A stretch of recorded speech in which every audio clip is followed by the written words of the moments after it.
Hi, everyone. Thank you for joining today's webinar. We're going to get started in just a minute here, get everybody situated, and we'll be off to the races. So hang in and we'll just come back in about 30 seconds or 45 seconds from now.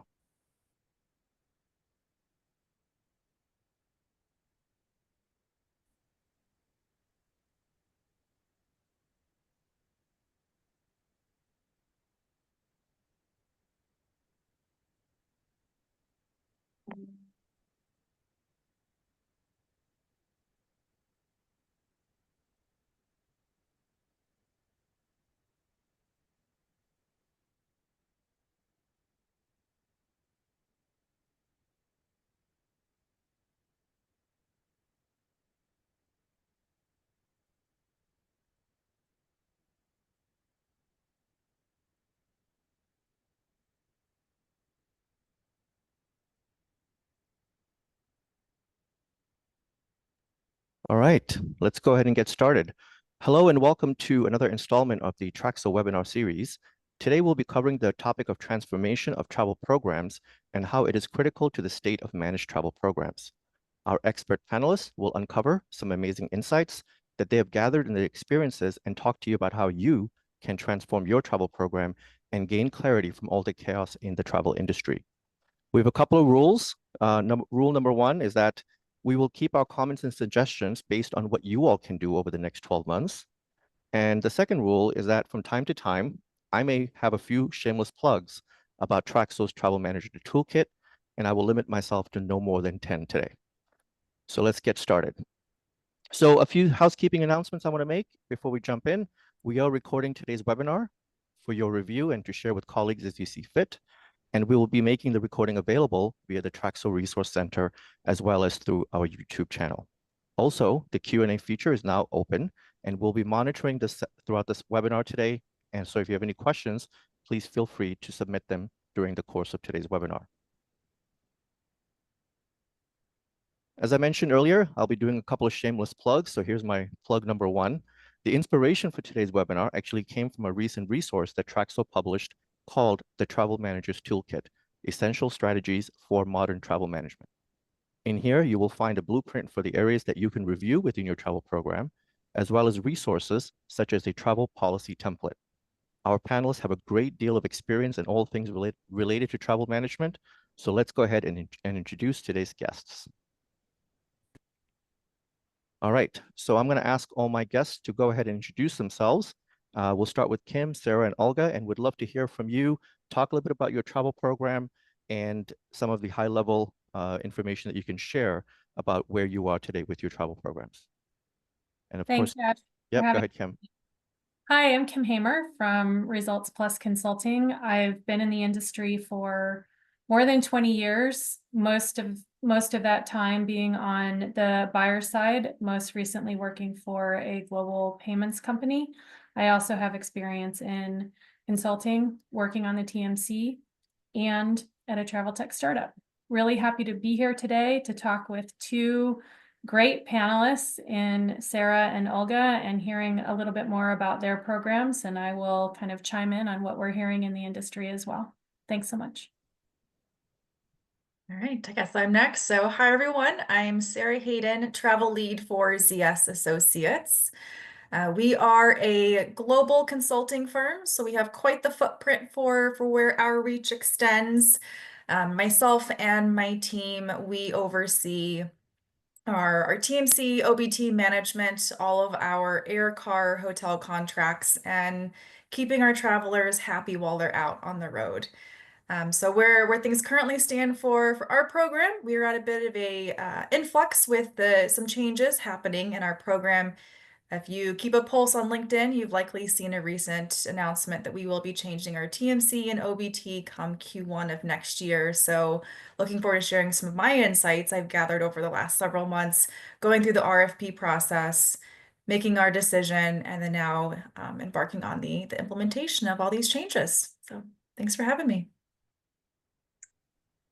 Hi, everybody. Very excited to be here. And thank you, Ash, for inviting me to join such a great panel and great event. Olga Shukin from CanView.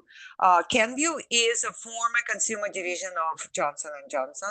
And CanView is now a manufacturer of such an iconic consumer products as Band-Aid, Listerine, Neutrogena, Aveeno, Johnson baby oil and baby lotion and Benadryl and the whole slew of others. So we are in a very interesting time in our life as a company and as a program. So I've joined CanView pretty recently in February this year. Prior to that, I spent 9 years at Verizon managing corporate travel program and also managing strategic meeting management program there. At CanView, we are facing a very interesting, exciting, but challenging task of building a new program while transforming the framework we inherited from Johnson & Johnson.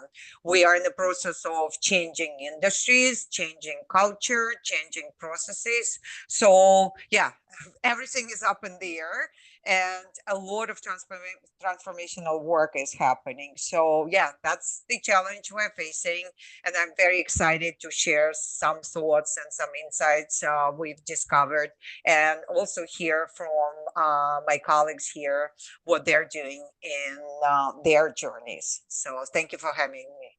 I was going to say, Olga, all those products are exactly the same products that I use at home. So you nailed half my closet right there. So thank you. I know. And OGX shampoos, by the way, I forgot to mention that. These are my favorites. So yeah, they're So all nice out there. nice job on all the shameless plug that you just did right now for your company. Absolutely. But one of the reasons why we brought Sarah and Olga together was that we felt that as Olga mentioned, she used the word up in the air. So I think sometimes we find ourselves in that kind of a situation where things are up in the air. And then Sarah, of course, has a very clear picture of what she's planning to do, not just today, but even 6 months from now with all the changes that she's just recently made. So it kind of leads me to starting the conversation, since the webinar today is from chaos to clarity. Let's get to the chaos, right? So I just took a couple of the things that I thought were obviously things that we are all dealing with and looking at and seeing. So there's a lot of changes in the industry, content fragmentation. God forbid I say NDC. I know people cringe when those letters come up. But there's also consolidations, a lot of TMC consolidations, new platform entrants, AI, GDS surcharge, a lot of GDS surcharges around, and then of course multi-channel. So we don't want to get into what it might look like 5 years from now or 10 years from now. We want to talk about what it will look like over the next 12 months. And we want to make this session today very practical for all of you on the call today. So question for both you, Sarah and Olga, what are you planning to change in the next 12 months? I know you alluded to a little bit of that, Sarah, so we'll start with you. Sure. So we are well underway to make a change in not only our TMC globally, but also our OBT globally. That decision was not easy to come to, and any decision we make here at ZS is always grounded in data. We will never make a pivot, never make a move in our program, anything our company does without data to back up that decision. And so with ample data, not only from my team, but also from the larger ZS population, we felt and we heard the need for change. And so that's where we've spent the last 9 to 10 months focusing our time is around that change and finding the right partners to help us navigate the word map that you have on the slide. And we feel we have found the right partners for that. So come Q1 of next year, we are going to be changing our TMC and our booking tool. But in addition to that, with ZS's program, while we have that, what I call a traditional carve out, so we still have that TMC OBT structure, we also allow direct connects with our airlines. So we have a direct connect with United, soon to launch a direct connect with American Airlines, and giving a gentle but strong push for Delta as well to come on board. So I like to think of our program as a bit of a choose your own adventure. We give a menu of options how our travelers want to book, manage, and interact with their business trips. Great. And Olga, you're in the world of chaos right now. So how are you going to make sense of it over the next 12 months? Yes, actually, it's a good question, and I'm jealous of Sarah having that very well kind of structured approach. And again, looking forward to learn more from her. However, in our case, what we're facing is we don't have that much of data. We'd love to rely on data in our journey, and we are following the same path. We are looking to go to market for our travel management company partnership and for online booking tool. However, we don't have a strong set of data to rely upon because our previous history and patterns were a part of a much larger pharmaceutical organization, and we are basically changing industry segments, right? So now we are on our own.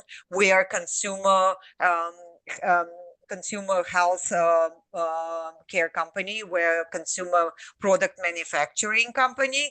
So we have to apply a completely different approach to our travel program, our travel experience, and those key objectives we are facing. So, for example, while the travel experience is still one of the key objectives, we also have to focus on cost efficiencies of the travel process, efficiency at all, and also focusing on the purpose of the travel, right? How we can focus and support the growth of revenue generating travel versus maybe just internal travel. So there are multiple aspects we're looking at, but we are also, as part of our next 12 months challenge and plan, are looking to reevaluate our current partnerships, which worked really well when we were part of a much larger pharmaceutical company, and see if there is a need and opportunity to right size it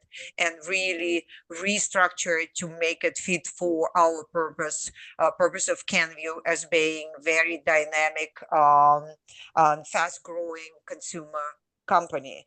Our challenge is also we're super global. We operate, we have a presence in 60 plus countries. We sell our products in 122 countries to 1.2 billion customers across the world. So that's a big question. How do we obtain a global coverage? Can one partner provide this coverage, or should it be a combination of partners? The same question is stands for the online booking tools, right? Is it a question of implementing one tool globally, or is it a question, can we structure the program so we can look at the multiple tools? And going back to your content fragmentation, is there a way how you can pool different channels, right? Different sources of content and have a partner who can manage it all for you. So these are key objectives we're looking at and trying to formulate as we're preparing to go to market with our RFP as well next year. So, Kim, with all of that being said, how do you, from your perspective, you of course talk to in your role a lot of travel buyers, you see different travel programs. How would you make sense of some of the chaos that's out there today? Yeah, I love hearing from both Olga and Sarah because, right, you've got two completely different industries that you're focused on here, and a much different global footprint. So I think it's important to recognize that no two companies are the same, and there is no wrong answer. When we think about all the disruption that's happening in the industry, it's really important to kind of take a look internally and answer a few questions, right? So what is your corporate culture today? What are some of the corporate goals and objectives that the organization has, and how does that align with your program and what's happening in the industry? So as Sarah and Olga are both going to talk a little bit more about where they are in the program and where they're heading, those questions help you kind of formulate what your strategy can be moving forward. What is your aptitude for change? How do you look at your travel policy? What kind of enforcement levels do you have? Do you have something that's more mandated, something that's open, or something that's hybrid? Those things that you're kind of highlighting, or that Traxo highlights in their toolkit from a policy perspective. How do you manage preferreds? what kind of payment solutions do you have? And as you start to outline all of those things and see where it fits within your organization, it really helps you understand how quickly and how agile can I be? How quickly and agile can I make changes if I need to change? And what is the aptitude for change? And so I think both Sarah and Olga are going to talk a little bit about some of the challenges and what change management really means to them and to their organization and how they navigate through some of those things. Perfect. Yes.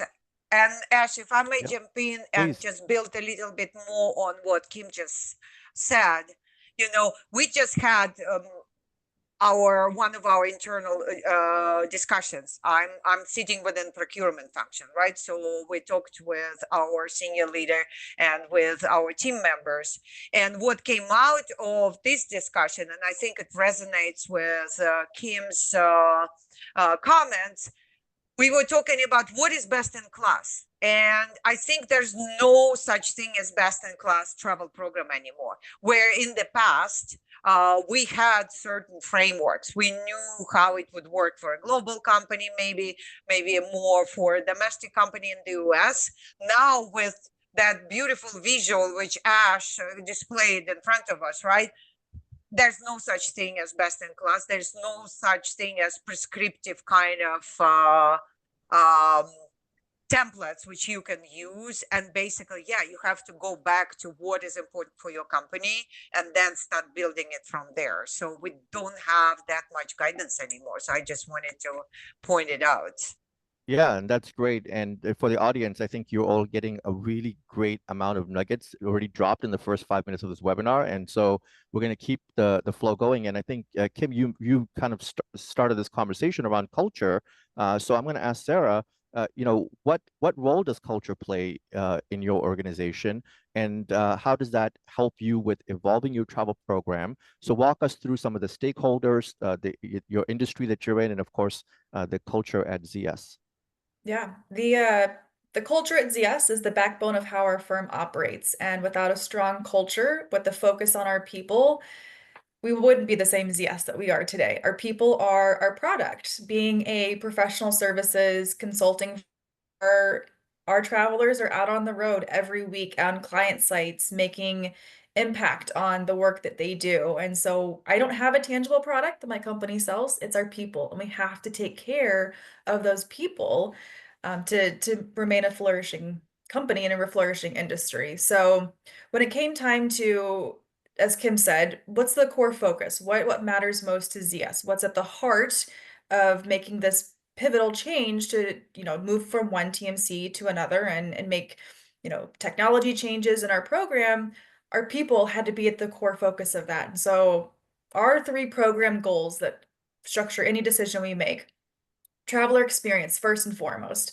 How can the program impact positively our travelers while they're out on the road, away from family and friends, doing work on behalf of ZS, making that impact for their clients? They have to stay at the focus.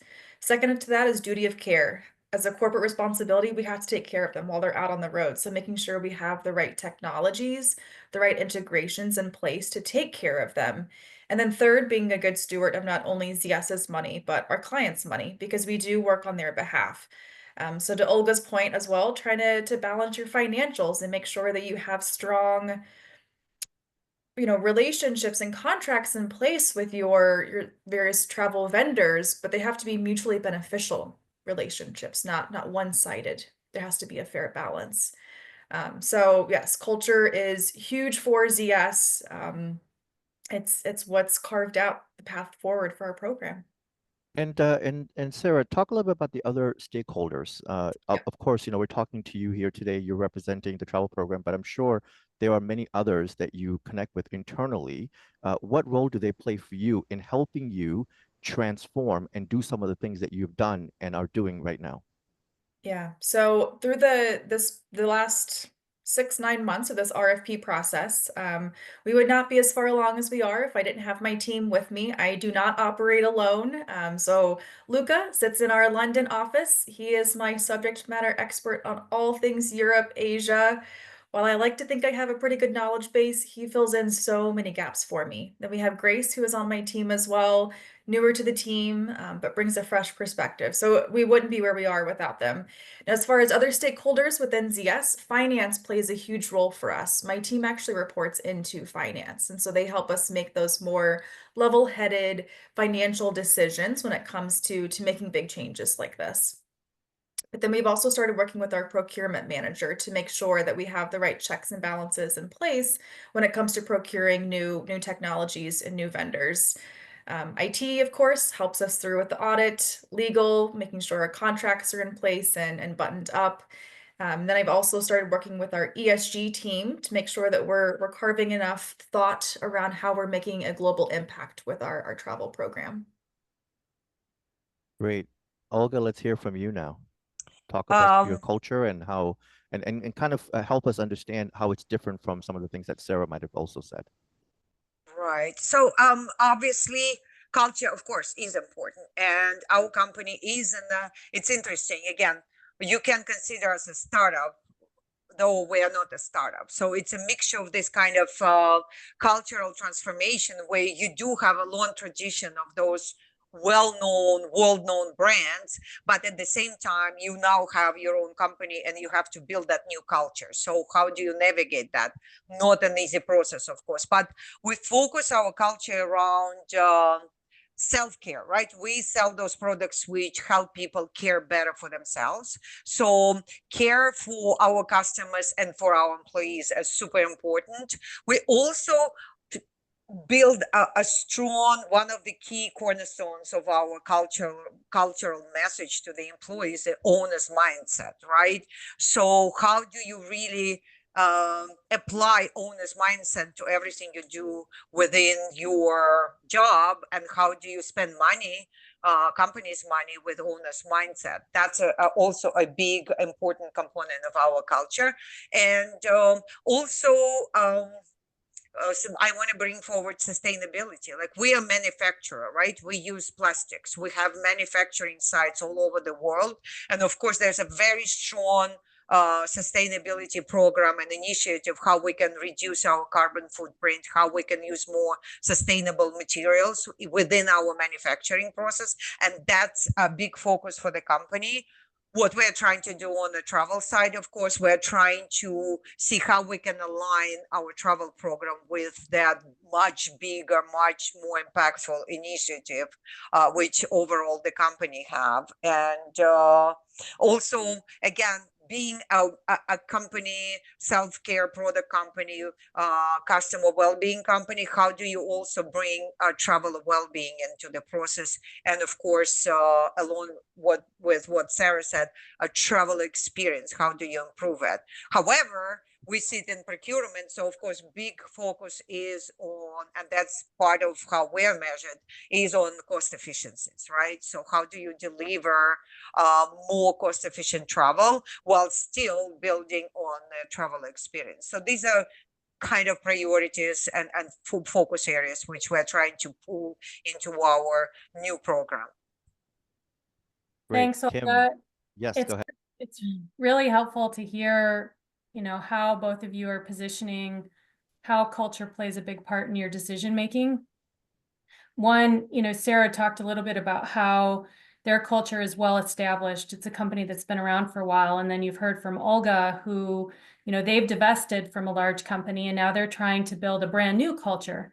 And there are a lot of pieces that kind of come along with this as you've heard more about their program and how they're trying to transform. So that said, I think I'd really love to understand, Sarah, you could talk a little bit about some of those challenges that you've seen over the last 12 months and looking ahead, and how you feel you're going to overcome those, thinking about all of the different components, not just from a travel program perspective, but how it fits within the organization for change. Yeah, I think when I think about challenges, I have to think about them at, what's a challenge outside of my scope that I can control, and what's a challenge within my scope that I can't have influence on. So out of my control is the changes we've all felt in the industry, right? American Airlines being at the forefront of my mind when it comes to how they're advertising their putting their fares out in the world for us to purchase. That was a huge curveball, which came around the middle of our RFP, along with quite a few other curveballs that were just out of scope that we did not have control over. And so I think having a program already established that could be nimble to make quick little pivots and changes and still keep the program functioning and upright was hugely beneficial. But when I look at the challenges that we can influence, that we can have an impact on, that's within my company. Anytime that you change a TMC, you change a booking tool, it's not just something you can flip a switch and it's taken care of. It's months worth of work that go into something like this. And it has to start from the people that are impacted most. And in my mind, that's our travel arrangers. They're in a way our life beat of the travel program because they support our travelers when they're out on the road. They're the ones booking and managing those trips on their behalf. And so I pulled them into our process early on to help me vet different technologies, get their opinions, because they're going to be in the tools a lot more than I ever will be. But then also interview different agents from different TMCs. Where do we find that better cultural fit? They will be the one on the phone over email working with them a lot more than I will be. And so getting their buy-in helps overcome the challenge of changing such a massive part of our program because we've already started to instill this positive change. And now the word's going to get out and it's just going to spread across the entire company as we move forward with this. So there are challenges you can control, some that are outside of your control. And I think you just have to take it one at a time and see what influence you can have. So I want to take that just a little bit of a step further. You were talking about the change management process, and it does take time. How have you engaged or selected some of those change champions that are going to help you as you navigate this new, this new implementation as you roll out globally? Yeah, so I identified about 10 of our travel arrangers within North America, than the US, but we are a global firm, so we've invited some travel arrangers from Europe as well. And I specifically targeted travel arrangers that are well tenured within the company. So they know the company culture, but they've also seen us move across several TMC changes. So this will not be their first time making a technology and a TMC change. They've been through the trenches with us.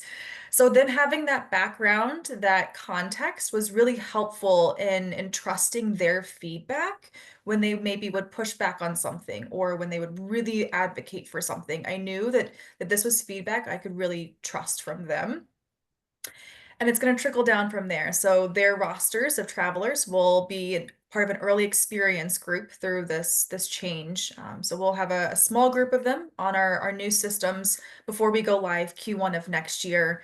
But I've also made sure to pick travel arrangers that while they were tenured, they also have significant influence within each of their offices and within each of their regions.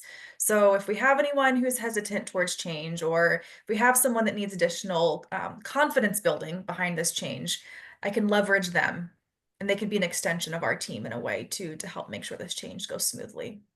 It's fantastic. Using the voice of the customer internally. I love it. Yeah. I think that's great. Olga, you're just getting started and your global footprint is significant. So kind of pulling off of some of the things that Sarah said, what are your thoughts now as you're just engaging in this process and looking at, what kind of transformation do we need to go through? Where can we keep certain suppliers? Where do we need to make some changes? How are you going to engage, or what do you feel some of your biggest challenges are going to be? And how are you going to determine who some of your change champions are going to be? Right. And I think, well, our challenges may be a little different, but interesting enough, we have a lot of similarities in the approach. And I'll start from the end of your question, talking about those change champions, those internal leaders and stakeholders, right, who we would rely upon. And I totally agree with Sarah. Like, travel bookers are our greatest champions and partners, and that was one of the first things I started focusing on. How can I get them engaged? How can I make them feel that they're our partners and they will help us to transform this company, this program, and the whole travel booking experience? And we spend a lot of time communicating with our travel arrangers, travel bookers, and also engaging them in some of those transformational changes, because on top of the whole divestiture and decoupling process we are going through, we're also moving our global headquarters. So that's a big change as well. So we are starting to build that separate communication channel with our executive assistants located in the US, in New Jersey, for example, and start building that whole component separately, asking them to step in and help us, with communicating and supporting the change. But also we have, being part of the procurement network, we also have our procurement partners in the regions, and we rely on their support and their help to really give us more information on what regions are dealing, what specific countries are dealing with, what are the challenges, what are the pain points, and then also how they can help us drive the global message across. And then also we have our senior leadership, and I'm fortunate because our leadership really employs and adopts that attitude that they have to lead by example, and we have that huge support from the leadership side, where they understand that even if the message may be not super pleasant or maybe somewhat, mandate, because our program has a more stronger mandate in terms of how we structure our travel process. We have our leaders support, and they don't shy away from taking this message to the employee base and backing it up with, with their own weight behind it. So, but the challenges are our global footprint. How do you care for all those regional differences? How do you really manage successfully travel booking process in China or Japan, where you have, or even Europe, where you have so much of this local content, which is not easily accessible through global booking tools? How do you minimize maybe of how do you drive more online adoption, right, within different regions, and how do you care for cultural differences, nuances, while still driving that global message across? So that's, of course, is a big challenge, super interesting, super exciting, but it takes a lot of learning and a lot of information gathering. And of course, the culture change. Now we are building that new, and behavioral change, right? We're building that whole new attitude towards how do you travel, what do you have to think in terms of which hotels you should be staying, where, which airline airfares you're booking, and how do you really manage those travel budgets? So these are the challenges we're looking to address. Yeah, all very valid. And I think a lot of your colleagues are going through similar things. How do I get started? What do I do? And talking about kind of engaging or figuring out who some of those change champions are is one of the beginnings that you really need to take a look at and focus on. So as you think about, right, your travelers and arrangers, super key component. But Olga, I want to tap on one of the other things you mentioned was executive leadership. And you really want to have executive champions within the organization. Take a look holistically at who helps manage change throughout the organization. Do you need a representative from the comms team? Do you want someone from your people or HR team engaged? What about corporate services or operations, manufacturing or sales? If you think about some of those really key businesses within the organization that have an impact on travel or can help be your champion as you think about change, you can start to engage them early in the process to talk about what your strategy is and what you're trying to do. And in addition to that, I think there's a number of factors that are important to each of you in your programs, and those might vary a little bit. And I think Ash is really itching to get to that question. So Ash, I'm going to flip it back to you. Awesome. That was really, really, really amazing there, Kim. That was great. So one of the things that we did, and this is my shameless plug number 2, I think, in the toolkit, is that we identified some of those steps that you can take. So I really encourage you to take a look at that. Now, Sarah, coming to you, you made comment of this during our prep call, but you also mentioned it early on this webinar, but you recently made some significant changes to the future of your travel program. So share with the audience your 4 key areas that you focused on, and how did you get to those 4 areas to begin with? Now, that can be different from your, I mean, Olga has a couple others that she's going to share in a couple of minutes, but I know it's different for every company, and we talked about culture and some of the stakeholders, but now you got to the point where you said, okay, this is where I'm going to focus on. So walk us through that and describe what that looks like. Yeah. So the catalyst for what caused this change in our program came from, like I said before, data. It came from feedback from our travelers and our travel arrangers. So it's, yes, we do an annual Road Warrior survey. It typically comes towards the end of the year. And it's from that feedback, from that data, that we then drive change, or we stay the course, depending on how those responses come back in. And from our 2022-2023 survey results, it was a resounding call out for change. The what our travelers were hoping for from our program. Same sentiment from our travel arrangers. Content was not there. I can't tell you how many times, and I know every person on this webinar can agree, that you hear, I found it cheaper on supplier.com. So how can we pull in full content and get over that challenge that we were faced with?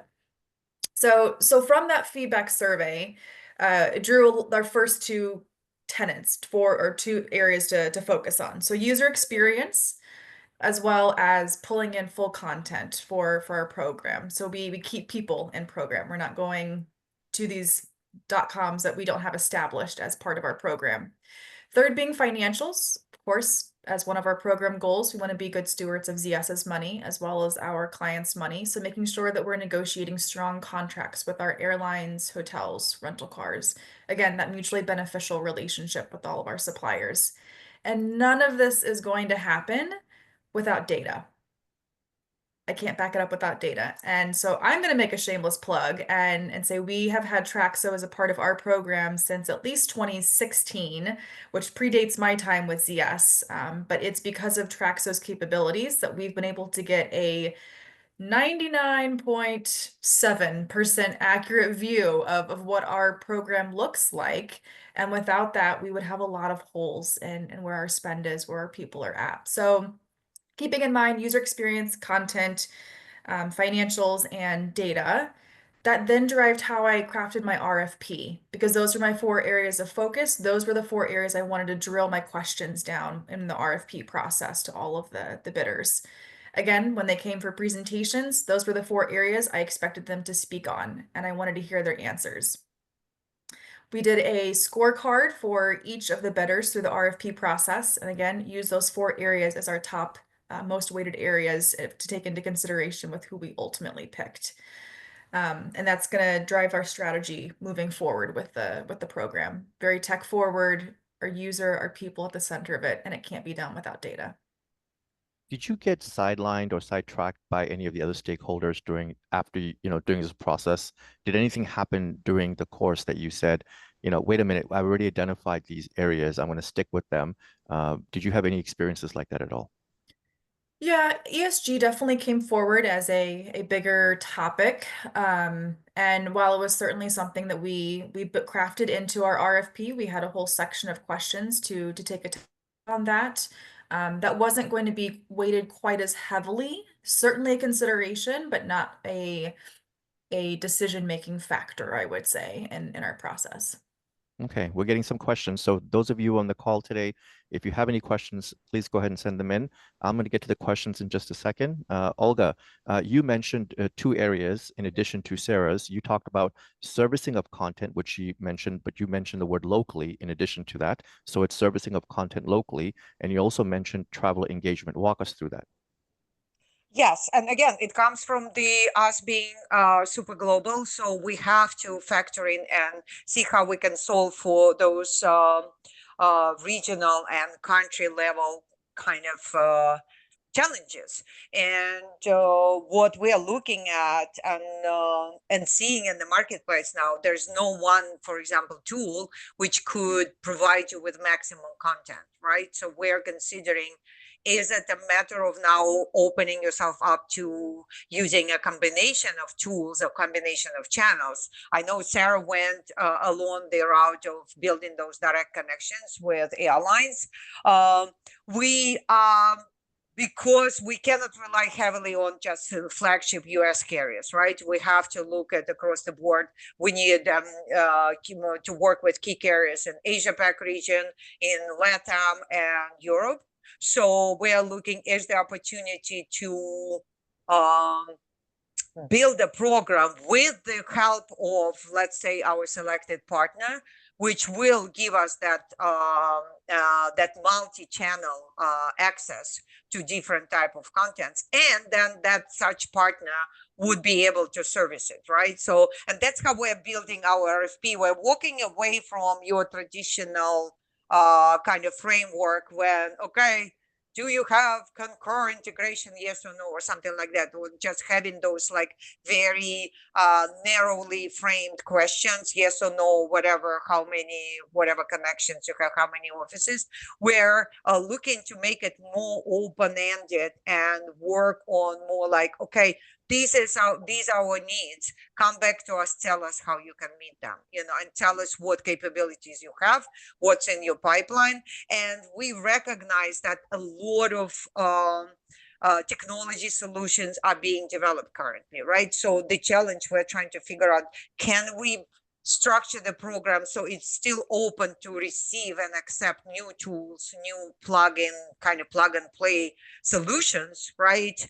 Down the road, let's say 12 months from now, 18 months from now, because we feel that that's the approach we have to employ, because simply, again, there is no kind of prescription anymore for best in class, for best possible framework. And yeah, so we're trying to see how we can also make the travel process, booking process more efficient, where, okay, maybe you make your initial reservation online and then you have to call the agency 50 times to change something, right? We're going to challenge our potential partners and say, we don't want it. How can you make it either 100% online or give us solution which will make our travelers spend less time on the phone with the agency and more time really doing their jobs? So we're looking at how we can reduce that time spent by travelers to manage their travel itineraries, their travel reservations. Perfect. Sarah, a couple of questions that came in for you. As best as you can, explain the direct connect with United and American that you mentioned. Yeah, so we initially partnered with Traxo back in 2018, I think. Again, that almost predates maybe it's 2017. But we've set up a direct connect with United Airlines now through Traverse Travel, and we're getting ready to launch our direct connect with American. So what we do is provide our Mileage Plus or Advantage numbers for an individual and provide that to Traverse Travel. They work with the airline. They do some type of magic coding that I'm not privy to on the back end. And so that enables our corporate rates to display the next time someone logs in to look for a flight. So if your company is not set up with a direct connect, you likely wouldn't see this on your main landing page of, let's say, united.com. But our travelers are enabled. So when they log in to their Mileage Plus account, they get a drop-down menu of 3 different options. Obviously, for business trips, they select business travel. All the fares that show up are our ZS negotiated rates. The data flows back to my team, so we have visibility into it. It also flows out to our duty of care provider so that we are taking care of them while on the road. And then United, of course, also has visibility into that data, which we take to the negotiation table when we redraw up our contracts. Thanks for that, Sarah. Yeah.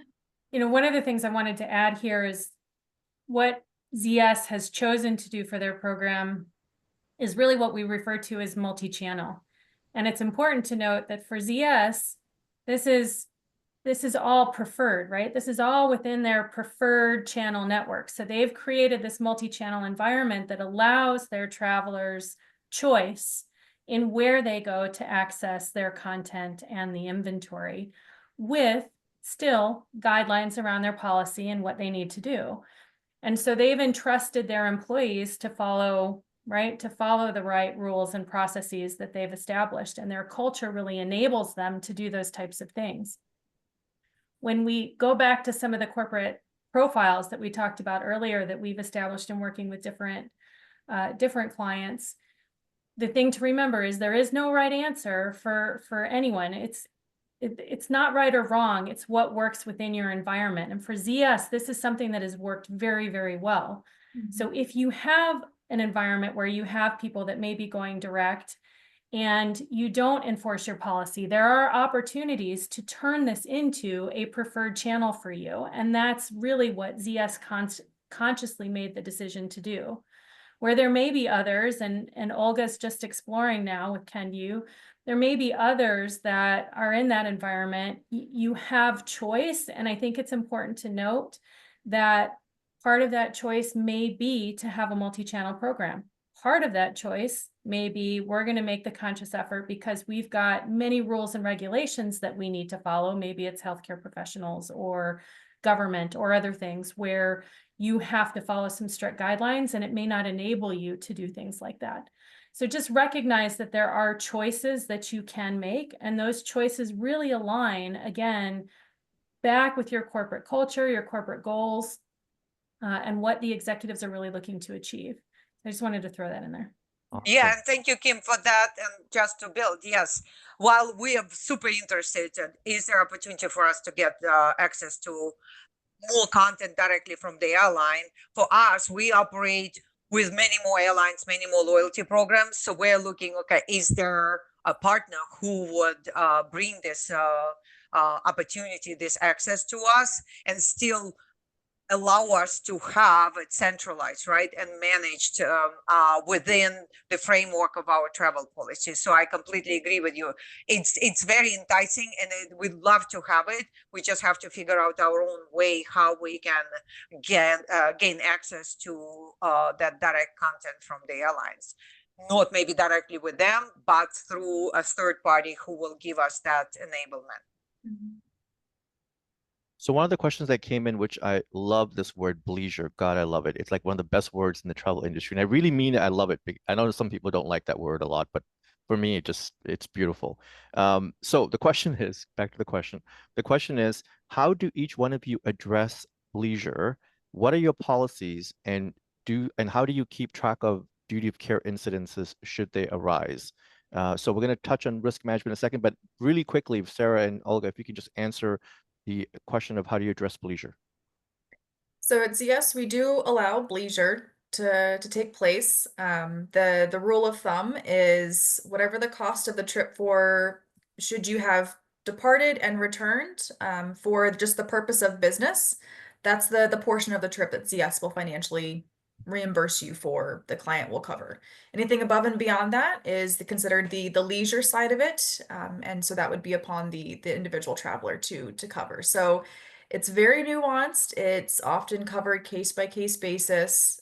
It's, again, as Kim alluded to, very much ZS culture. We entrust our people to make the right decisions, to do the right thing. We treat our people in such a way. So we do allow bleisure, but it can sometimes be a sticky area to navigate. So it's not necessarily a bad word. What about you, Olga? Yeah, I'm not sure I'm so much in love with this word, to be honest with you, as you. But we do allow it, but we don't encourage it because, as I agree with Sarah, it's a complex kind of situation. We're applying the same approach. You know, we would allow you to extend your trip for family, personal purposes if if necessary, or if you're traveling on personal business and then you extend to do some, to complete some business tasks, we allow for such situations to happen, but we do reimburse only for the business portion of the trip.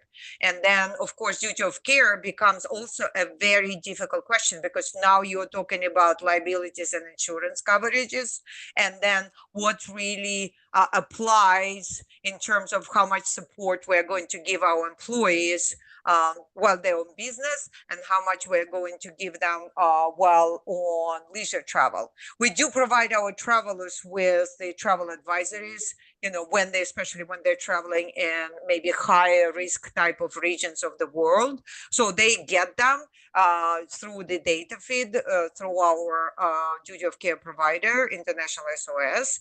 But then whether we really offer additional coverage for leisure travel in terms of risk management, no, so basically it has to be a business travel, and for business travel portion. And then of course we offer additional insurance coverage when the employee is traveling internationally on business. Great. All right, so we're gonna start closing out today's session, but we just talked about risk, so it was one of those things that I was going to ask each one of you about, but I think we've addressed risk through the different conversations that we've just had. Do you currently have any, and this is part of a question that came in, do you currently make any of these resources around risk available to new travelers as you onboard employees into the conversation? Like, do you address risk in that process at all? We do. Sarah? Yeah, we do at CS when we onboard and train a new hire to educate them on the travel program, how they should be interacting with the different technologies. We do stress to them the importance of what booking in program, which having a multi-channel program can be a myriad of options, but what that looks like and the advantages, the reasons why someone should book in program, duty of care being a core driver of that. And then when you book outside of program, what are the liabilities you've opened yourself up to by booking outside of program and removing yourself from the duty of care coverage? So they do hear it verbally from my team when they first start with CS. Great. All right, so Kim, to you, lowest logical fare. This has been a staple in our industry for a long time. It drove and maybe still drives a lot of processes today. Is this still valuable? I think there's value to it, but the way that we look at it has changed, right? So no longer are we kind of looking at these little time windows and other avenues when we start thinking about what's happening in the industry and how it's evolving. What I think buyers can focus on, or program managers can focus on, is how do I offer the right comparison shopping for my travelers? So if you think about what happens from a consumer experience standpoint and how people shop, they want to have the same experience that they have when they shop for leisure travel, right? And so from that perspective, how do you kind of build that into your program? So it goes back to, do I have a multi-channel program, and do I allow people to go direct? Do I pull in some of this NDC? Yes, I said the acronym. Do I pull in some of this NDC content, right, into my existing online booking platform with my current existing preferred channels? But how do I then give them access to that content so that they can comparison shop and actually see what's out there? If you're relying on one specific channel, and let's just say EdFact today, you're not giving yourself access to all of the content that's actually available in the market. And so this can start to lead to, mistrust in the program, or questions around, am I really getting access to the lowest fare, which is what you want me to buy in the first place?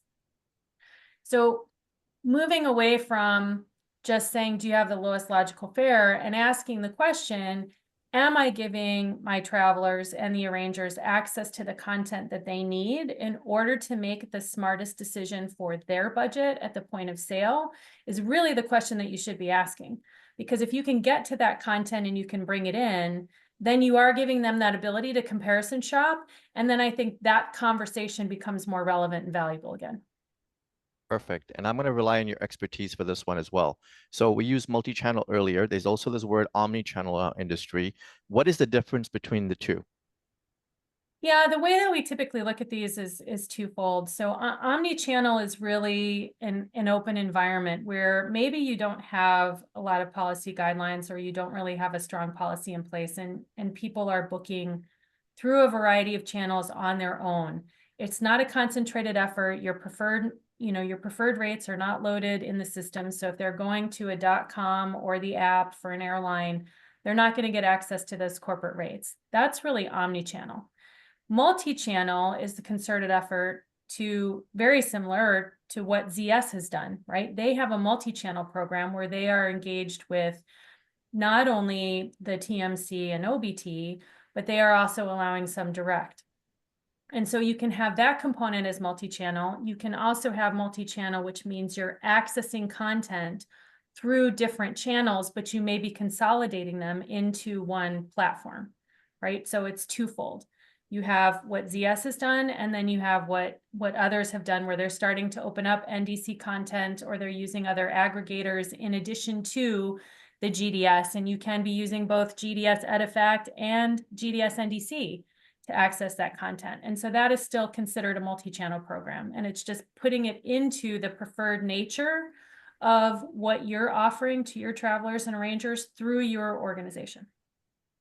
Perfect. That was like that's a lot of money that everybody just saved today on learning that some of these things that Kim just mentioned. So we are at the closeout point. So a few takeaways that I just want to share with everybody.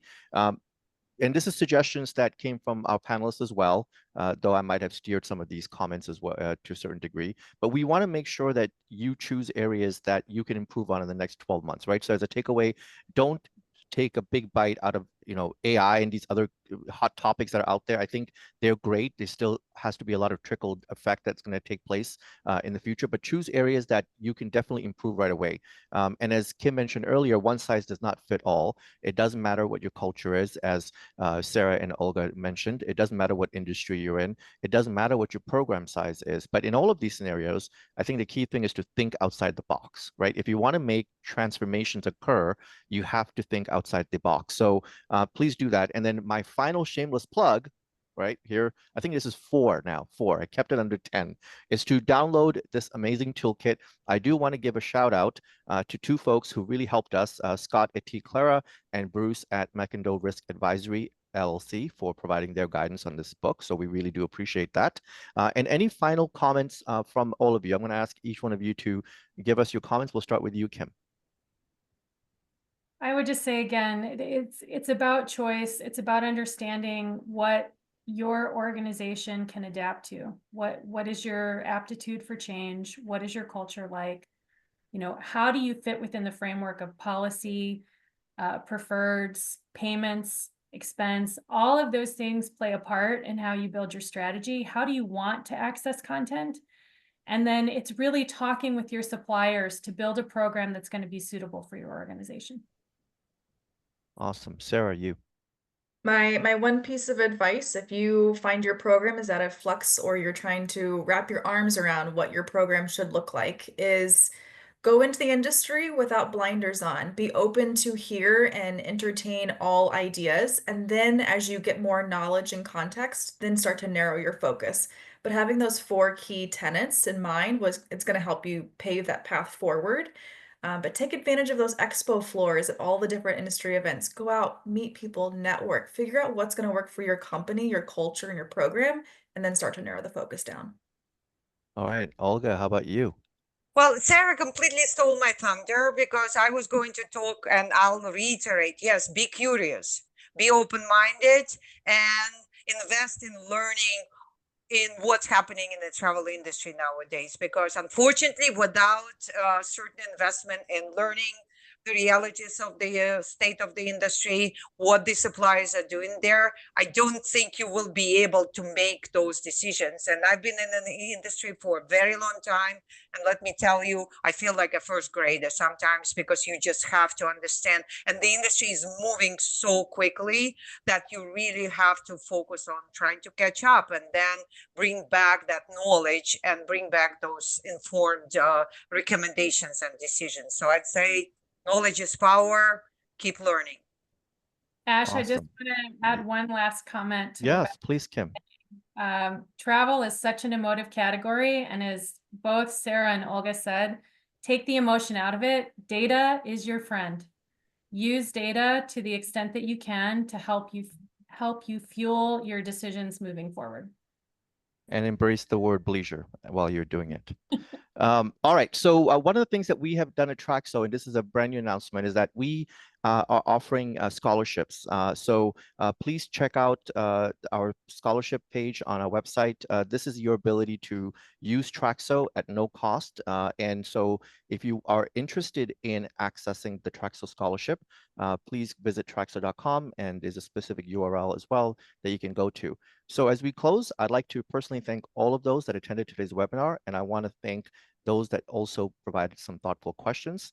I want to thank my wonderful panelists, Kim, Sarah, and Olga. You guys did great, delivered some amazing insights into how you have met the challenges and continue to meet the challenges of today's travel program. And I believe that everyone can agree that there is a need to engage. Even the smallest act of transformation can keep up with the demands of today's travelers, and that's where Traxo can also help. So thank you all for being here today, and we look forward to seeing you in person or at our next webinar. Have a great day. Thank you.